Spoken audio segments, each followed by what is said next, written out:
ஒரு வாரமாக நாளைக்கு காங்கிரஸ் காங்கிரஸ் காங்கிரஸ்ன்னு சொல்லி கடைசி நிமிஷம் வரைக்கும் அவங்க கொடுத்த பில்டப் எல்லாமே கார் வந்து லெஃப்ட் வருமா இல்லை ரைட்டு போயிருமா அப்படிங்கிற மாதிரியான ஒரு நெருக்கடியில் தான் இருந்தாங்க. திமுகவுடைய அமைதியும் சரி, காங்கிரஸில் நடந்த குளறுபடிகளும் சரி, ஒரு சில காங்கிரஸ் தலைவர்களோட தேவையில்லாத கருத்துக்கள் பொது ஊடகங்களில் பேசுறது, ட்விட்டரில் பதிவிடுறது, இது மாதிரியான விஷயங்கள் பேசும் பொருளாக்கியது.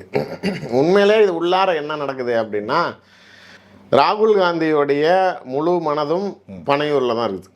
ஓகே, டிவிக்கே தான் போகணும் அப்படின்னு தான் அவருக்கு. அவரை பொறுத்த வரைக்கும் எந்த சூழ்நிலையிலையும் நாளைக்கு எப்படி விஜய்க்கு ஒரு பவர் பாயிண்ட் போட்டு நீங்கள் தாங்க சிஎம் அப்படின்னு அவரை நம்ப வச்சுருக்காங்களோ, அதே பவர் பாயிண்ட்டை எடுத்துகிட்டு போய் ராகுல் காந்தி டீம் போட்டு நாளைக்கு நீங்கள் எங்கள் கூட வந்தால் நாளைக்கு நீங்களும் ஆட்சி அதிகாரத்துக்கு வந்துடலாம் அப்படிங்கிறத ராகுல் காந்தி இந்த மாதிரி சொல்கிற மாதிரி ஆள் மனசுக்குள்ளார உள்ளே போய் அவனை நம்ப வச்சுட்டாங்க. 2 பேரையும் நம்ப வச்சுருக்காங்க. இவரையும் நம்ப வச்சுருக்காங்க, அவரையும் நம்ப வச்சுருக்காங்க. இது வந்து அரசியலுக்கு புதுசு, அரசியல் அனுபவமே இல்லாத, அதனால இது ஏமாறுது. அது அரசியல் குடும்பத்திலேருந்தே வந்தாலும் அரசியலில் இருக்கிறது ஏன் ஏமாறுது அப்படின்னா, ஏமாறுறதுனால தான் பல மாநிலங்களில் காங்கிரஸ் ஆட்சி வெளியில் போயிருச்சு. 15 வருஷமாக மோடி பிரதமராக இருக்கார்.